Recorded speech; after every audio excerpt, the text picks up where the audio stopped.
안녕하십니까. 뉴로벤티 CEO를 맡고 있는 신찬영입니다. 오늘 저는 뉴로벤티의 자폐증 치료제 개발 연구 노력에 관해서 설명을 드리고자 합니다. 해가 뜨기 직전이 가장 어렵다고들 얘기들 하죠.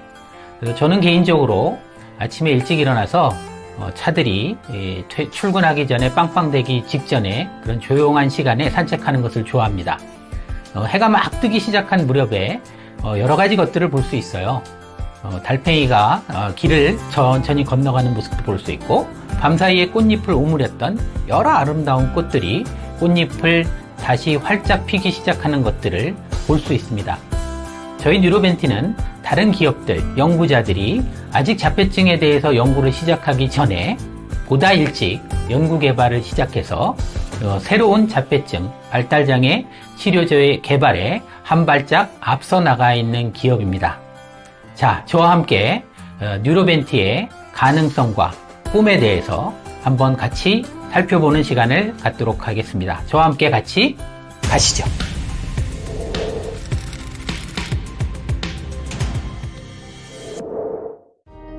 뉴로벤티는 신찬영 대표와 서동철 대표가 각자 대표 체제로 일을 하고 있습니다. 신찬영 대표는 서울대학교 약학대학 졸업 후 현재 건국대학교 의과대학 양리학 교수로 재직 중에 있으며 자폐증 연구에 30여 년간 종사해온 국내 발달장애 연구 분야의 전문가이고, 서동철 대표는 25년간 제약산업계에 근무하며 PD, RA, MA 분야의 전문성을 지니고 있습니다. 뉴로벤티의 창업팀 멤버입니다.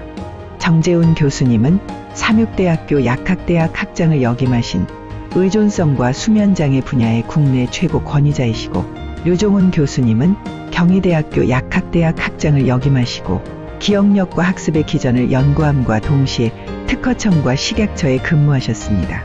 한설희 교수님은 건국대학교 병원의 병원장, 의료원장을 역임하신 퇴행성 뇌질환 분야의 국내 최고 권위를 지니고 있는 임상의사입니다. 뉴로벤티 코어 퍼슨들은 석사 혹은 박사 학위자로 뉴로벤티의 연구개발에 지대한 공헌을 해주고 있습니다. 뉴로벤티는 스페셜티 파마로서 뇌발달장애 분야에 특화되어 있습니다. 스페셜티 파마는 기업 성장에 있어 큰 장점을 지니는데, 대표적인 예로 발달장애의 한 분야인 ADHD 치료제를 개발해왔던 샤이어라는 회사를 들 수 있습니다. To be as brave as the people we help 라는 캐치프레이즈 하에서 30여 년간 ADHD 관련된 의약품 개발에 전념해온 샤이어는 2019년 다케다 제약의 $62 빌리언, 우리 돈 약 70조 규모의 M&A 경험을 지니고 있습니다. 뉴로벤티는 발달장애에서 중요한 질환 중 하나인 자폐증 분야에서 스페셜티 파마로 성장하고 있습니다. Connecting people across their full spectrum 이라는 캐치프레이즈 하에서 ASD 메디케이션을 개발하고 있고, 아마 ADHD 스페셜티 파마가 성공한 그런 방식대로 ASD 분야의 큰 성공을 통해서 기업 가치가 크게 증가할 것으로 기대를 모으고 있습니다.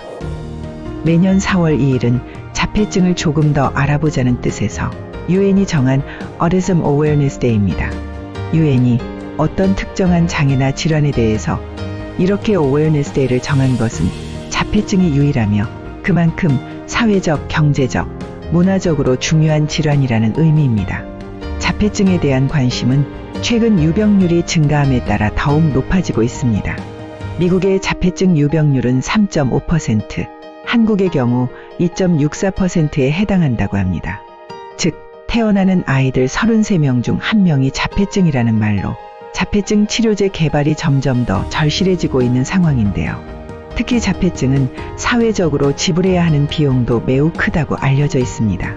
미국의 경우에는 평생 한 명의 자폐인에게 들어가는 비용이 약 3.6 밀리언 달러, 우리 돈으로 약 40억 이상의 비용이 소요되고 있으며, 미국 전체로서는 7 트릴리언 달러, 미국 예산의 한 3배 정도의 금액이 자폐증 환자를 케어하고 사회적으로 돌보는 데 들어가는 것으로 알려져 있습니다. 치료제가 없기 때문에 자폐증의 치료제 시장 규모를 정확히 예측하기는 어렵습니다만, ABA와 같은 심리인지행동 치료를 통해서 자폐를 치료하려는 시도가 계속되어 오고 있고, 미국에서만 이러한 ABA 시장의 사이즈가 1년에 4에서 5 빌리언 달러, 우리 돈으로 약 5에서 6조 정도로 형성이 되어 있기 때문에 전체 의약품의 시장 규모는 더욱 클 것임을 시사합니다. 자폐증은 알츠하이머병과 더불어 신경계에서 가장 중요한 질환 혹은 장애로 알츠하이머병이 퇴행성 질환으로서 나이가 많이 든 이후에 문제가 발생한다면 ASD는 발달장애로서 태어나면서부터 평생 동안 문제를 지니게 됩니다. 현재 자폐증 병리 기전이나 치료제 개발에 대한 연구 투자 발표 논문의 숫자가 알츠하이머병 연구 분야에 비해 약 3분의 1 정도의 사이즈로 형성이 되어 있고 유병률의 증가와 함께 지속적으로 의학적 미충족 수요가 높은 상황입니다. 불면증의 경우 36개의 약이 이미 시장에 나와 있으며 조현병 35개, 우울증 32개, 파킨슨병 24개, 뇌전증 20개, ADHD 15개, 불안증 11개, 그리고 알츠하이머병도 이미 12개의 치료제가 있습니다. 이러한 상황에도 불구하고 자폐증은 아직까지 허가받은 치료제가 없습니다. 제약산업에서 가장 중요시하는 것이 First in Class 혹은 Best in Class로서 같은 계열의 약물 중에서 가장 좋은 것 혹은 특정 질환이나 장애를 치료하기 위해서 처음으로 사용되는 물질의 가치를 높게 평가하고 모두가 개발하려고 노력하지만 ASD의 경우에는 Best in Class 혹은 First in Class를 넘어서 First in Condition으로 최초로 해당 장애에 사용될 수 있는 의약품이기 때문에 시장 가치는 매우 크다고 할 수 있습니다. 자폐증 치료제의 핵심 부분인 사회적 상호작용을 조절할 수 있는 물질이 나온다면 비단 자폐증에 사용될 뿐만 아니라 다양한 정신신경과 질환에 사용될 수 있기 때문에 실제 시장 가치는 20조 혹은 50조에 달할 정도의 잠재력을 가지고 있습니다. 그래서 소위 말하는 Next Big Thing으로서 블록버스터 신약이 될 가능성이 매우 큽니다. 유로벤티는 이러한 자폐증 치료제를 개발하기 위해서 과학적 연구개발 전략에 따라 ASD 동물 모델을 만들고 이를 활용하여 치료제의 치료 효과를 연구하는 개척자 중 한 그룹이라고 말할 수 있겠습니다. 유로벤티의 창업주 혹은 공동 연구진들이 발표한 연구 논문을 살펴보면 자폐증 동물 모델에서 자폐증의 증상을 정확하게 모사하고 이에 병리적 기전을 연구한다든지 의약품의 치료 효능을 검증하고 기전 연구를 수행할 수 있도록 최적화되어 있다는 것을 알 수 있습니다. 유로벤티는 연구소 내에 약물 개발과 관련된 타깃을 발굴하고 이를 생체 내외에서 검증하는 기술과 의약품 합성법, 타깃과의 결합을 확인하는 다양한 실험 방법, 컴파운드가 체내에서 어떠한 동태를 보이는지, 그리고 pharmacokinetics, ADME, PK 등을 분석할 수 있는 능력을 갖추고 있으며 신물질 연구를 통해 lead optimization을 실제 수행한 경험이 있습니다. 그리고 다양한 동물 모델을 보유하고 있어 각각의 동물 모델에서 치료 효과뿐만 아니라 부작용을 검색할 수 있는 in vitro, in vivo 시스템을 구축하였습니다. 따라서 유로벤티는 자폐증 치료제 외에도 다양한 신경정신 질환의 효능과 부작용을 검색하는 CDRO 서비스 제공도 가능하여 이를 통해서 매출을 올리고 있는 상황입니다. 자폐증 치료제 개발에 있어서는 많은 어려움이 존재합니다. 우선 자폐증의 발병 기전은 굉장히 복잡합니다. 자폐증에 관련되는 유전인자만 해도 200여 가지나 알려져 있고 연관된 신경회로도 굉장히 복잡한 질환입니다. 기존에는 자폐증 치료제를 개발하기 위한 방법으로 사회적 상호작용을 조절하는 호르몬인 옥시토신이나 바소프레신을 조절하거나 신경 전달에 관여하는 세로토닌, 도파민, 글루타메이트, 그리고 가바와 같은 물질들을 조절하는 방법을 사용해왔고 모두 임상에서 실패했는데 그 이유는 자폐증에 관여하는 인자가 많은데도 불구하고 단지 하나의 타깃만을 조절하려고 했기 때문입니다. 유로벤티는 이러한 점을 극복하기 위해 멀티 타깃 테크닉을 사용해서 의약품 개발을 시도하고 있습니다. 우리가 문을 열 때 디지털 키락을 사용하는데 이를 열기 위해서는 4개의 숫자를 정확한 순서대로 모두 눌러야 합니다. 예를 들어서 4개의 타깃이 사회적 상호작용에 중요한 역할을 한다고 하면 하나의 타깃만을 조절할 때는 치료 효과가 25%에 그치고 말 것입니다. 그러나 유로벤티의 접근법은 하나의 후보 물질을 통해 4개로 표시되어 있는 복수의 타깃을 동시에 조절하기 때문에 100%의 치료 효과를 볼 수 있으며 이때 4개의 물질을 모두 정밀하게 조절을 할 수도 있습니다. 뉴로벤티의 파이프라인들은 기존의 문헌이나 양리학적 관점에서 임상적인 proof of concept, 성공 가능성이 높은 물질이라 말씀드릴 수 있습니다.